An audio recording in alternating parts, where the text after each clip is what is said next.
chance for you and I to do whatever we want for an hour and do it together. Today I am back to my more normal video setup here because I am not addressing Christmas cards, so I can show the desk, which I think it's nice to kind of see people working when you're doing any sort of study with me or something like that. I do want to take the time to mention today will probably be my last stream for maybe 2.5 weeks. We've got school Christmas break coming up for kiddos. And so I envision that I will be taking that off with them. And then I don't know how fast I'll get back on track. So my guess is January 6th is when I'll be back at it. So today I'm going to resume my recap of Sapiens. I was rereading where I had last left off to refresh myself about that. So we're talking economics here is where we are. I didn't really take notes, so I will read what I underlined. Okay, so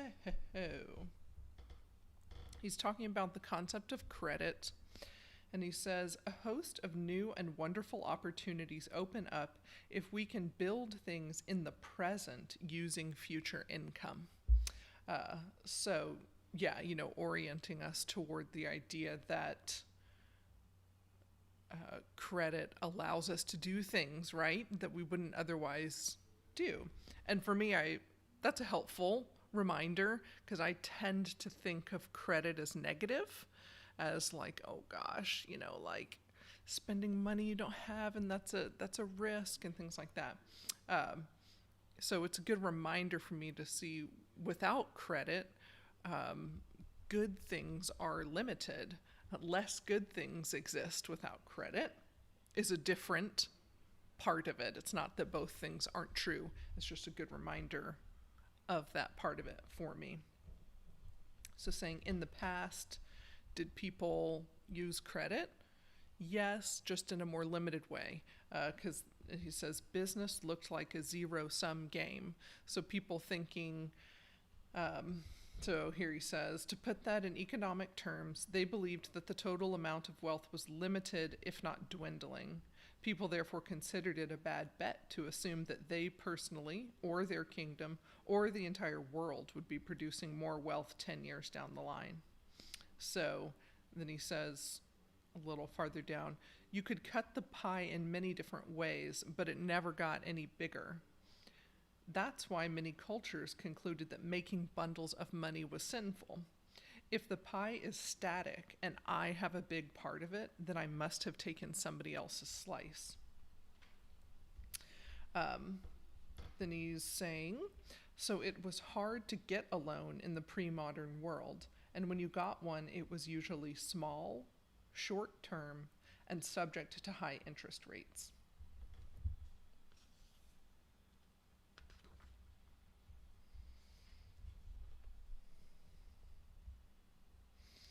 In one part he says it was lose-lose.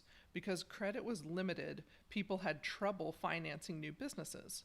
Because there were few new businesses, the economy did not grow.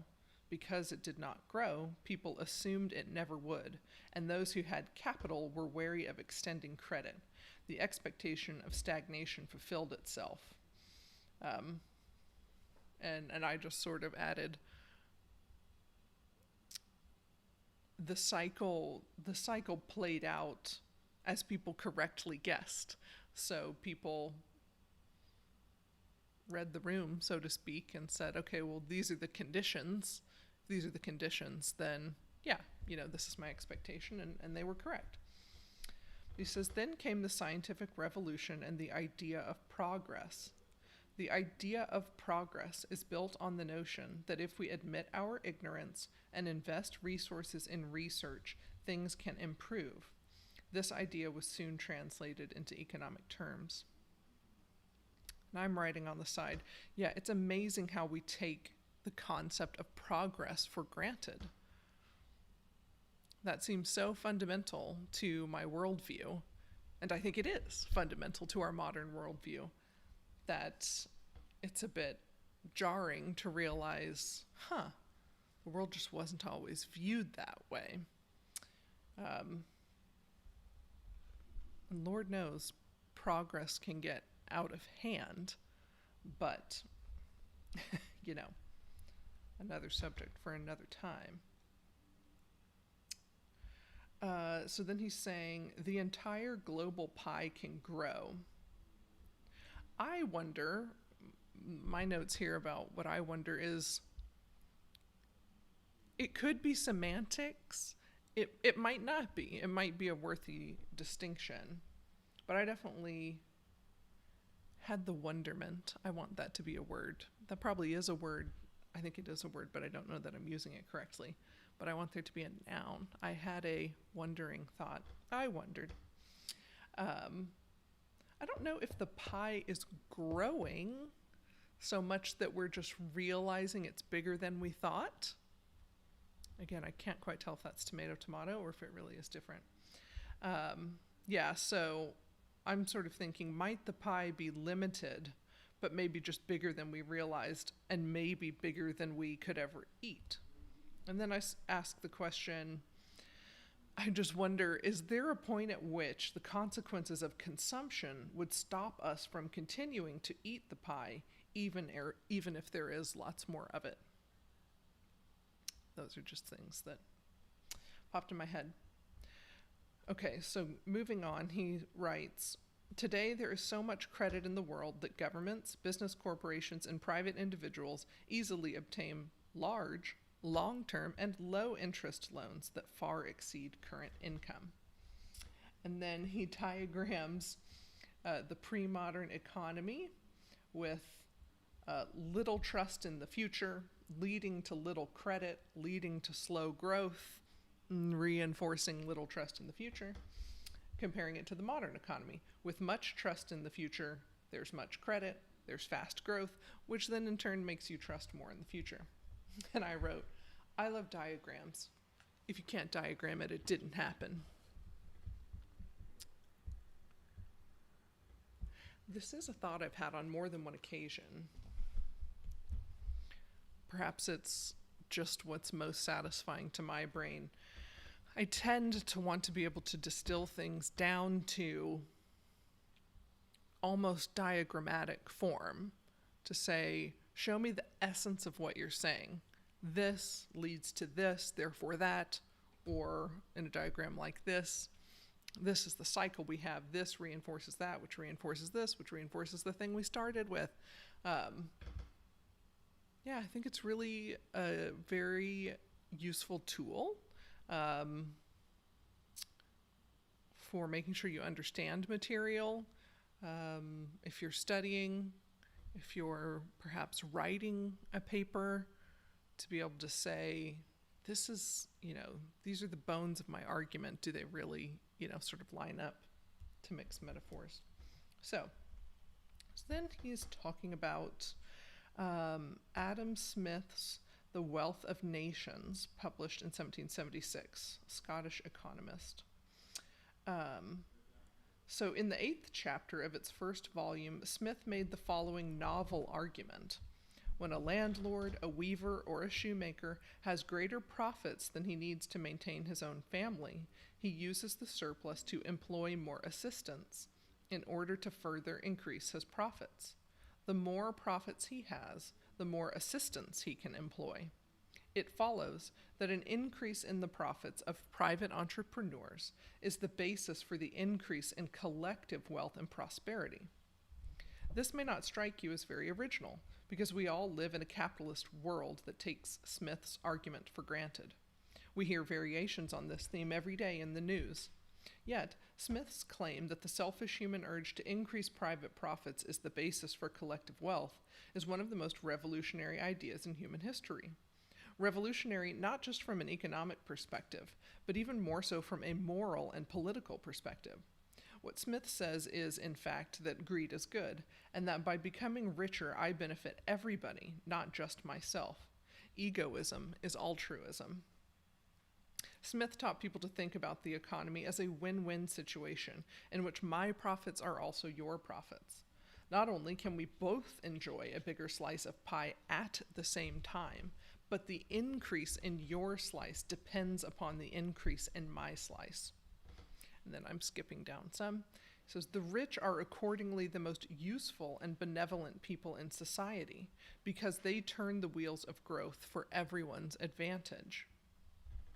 And then I'm looking up to see if there's a kiddo that needs me, and I have to look past these bright lights. And then I think he makes a very critical point here. He says, all this depends, however, on the rich using their profits to open new factories and hire new employees, rather than wasting them on non-productive activities.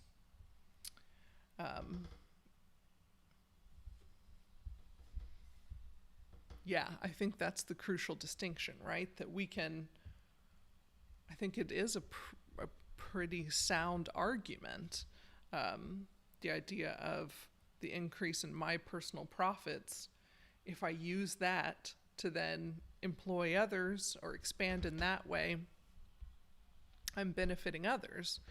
And I think the problem we see is when it's not used that way, when we see people amassing, great sums of wealth to the benefit of themselves mostly.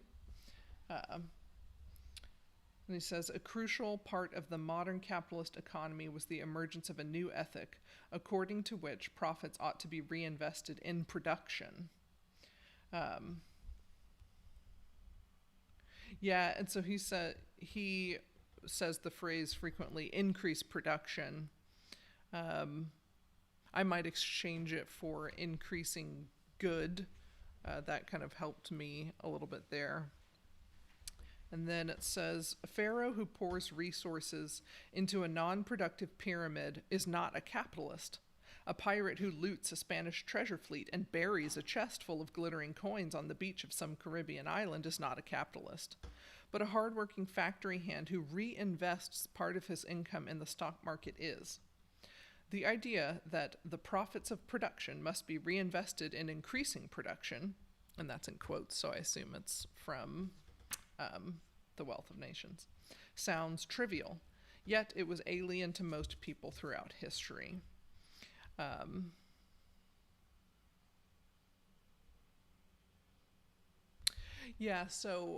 I was just making a side note about, I was saying I tend to want to use the word increase good instead of increase production. I do see how closely linked good and production are. But I'm wondering if we might be either at a point in time where the idea of reinvesting in what's good might expand beyond production. I'm just thinking of things like, Bill Gates' charitable work, things like that, that the excess profits become reinvested in things that don't necessarily have to do with the company itself or the company's product. And I think that is about where I left off. So I need to leave a bit early today, so I will set our timer accordingly and wish you luck working on whatever you've got going on.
Okay. That brings us to the end of time for today. Oh man, I had my thing here saying that I was working on Christmas groceries. No longer. That was yesterday. You know what? I'm going to go ahead and edit that real fast. Otherwise, I will leave that up for future. Currently reading Sapiens by Yuval. Hold on, please.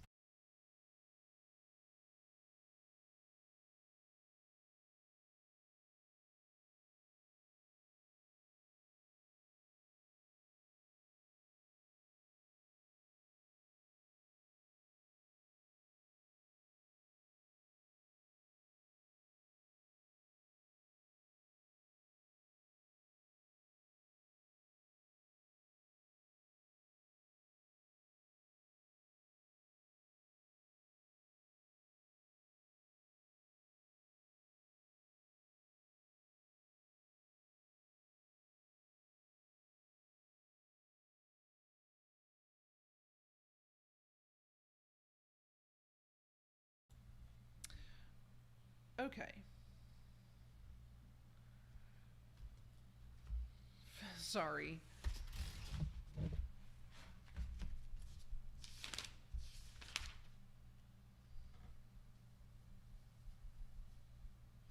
Okay, sorry if the video just skipped. I think I'm going to need to edit out a little bit of it. Anyway, I am headed out a bit early today, so stopping the stream around 45 minutes. That's one of my cat. Lewis, stop it. Going up the tree. Looks like I should sign off. I will see y'all around January 6th, probably. All right, bye-bye.